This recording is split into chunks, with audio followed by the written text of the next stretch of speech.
Alhamdulillah, saya pernah menjabat sebagai Ketua Komisi Hukum dan Fatwa Majelis Ulama Indonesia Kabupaten Malang sekitar tahun 2005 yang saat itu sedang merebak istilah sholat dwi bahasa, yaitu sholat yang diterjemahkan ke dalam bahasa Indonesia.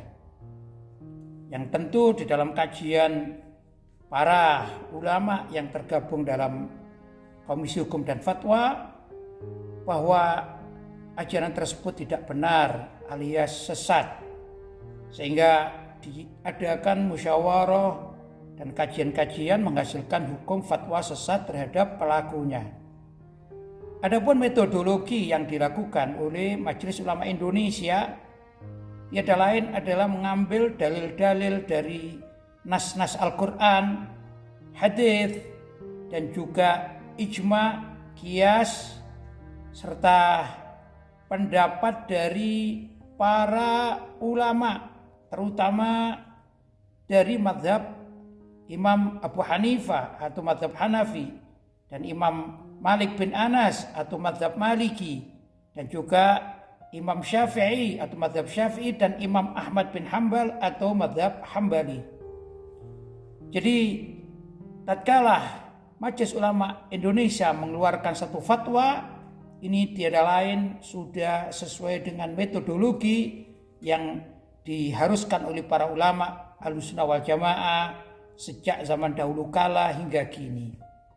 Walaupun tentu seringkali hasil fatwa dari Majelis Ulama Indonesia itu tidak sesuai dengan selera sebagian tokoh-tokoh, terutama tokoh liberal, yang mana tokoh-tokoh liberal itu pada akhirnya mempengaruhi masyarakat agar tidak menerima hasil dari fatwa Majelis Ulama Indonesia.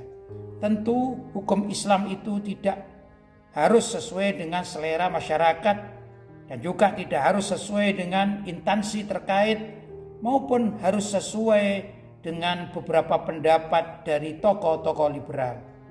Untuk masalah hasil fatwa Majelis Ulama Indonesia yang terkini adalah menolak salam lintas agama dengan berbagai macam pertimbangan dan juga merujuk kepada kitab-kitab salaf, terutama merujuk kepada ayat-ayat Al-Quran serta hadis-hadis Nabawi, maka hasil pengharaman terhadap ucapan salam lintas agama sudah benar. Dan alhamdulillah saya juga sebagai mantan wakil Rais Surya MWJNO Kecamatan Singosari, Malang, jadi saya tahu persis bagaimana metodologi yang diterapkan di dalam Bahsul Masail di lingkungan NO, yang mana mereka juga mengambil rujukan di samping dari ayat-ayat Al-Quran maupun hadis, namun lebih fokus kepada mazhab Syafi'i. Bukan berarti menolak tiga mazhab yang lainnya, tetapi lebih fokus kepada kitab-kitab yang merujuk kepada mazhab Syafi'i. Nah, jika NO mengadakan kajian sesuai dengan metodologi yang sejak zaman dahulu dipertahankan dan tidak terpengaruh dengan pemikiran-pemikiran liberal, tentu akan menerima dan sejalan dengan fatwa Majelis Ulama Indonesia terkait dengan haramnya salam lintas agama. Semoga umat Islam Indonesia tetap berjalan atas rel syariat yang sesuai dengan ayat-ayat Al-Quran maupun juga hadis-hadis Nabawi dan ijma' para sahabat, ijma' para ulama, terutama mengambil rujukan dari 4 mazhab, yaitu pendapat-pendapat yang ada di dalam mazhab Hanafi, mazhab Maliki, mazhab Syafi'i, dan mazhab Hambali.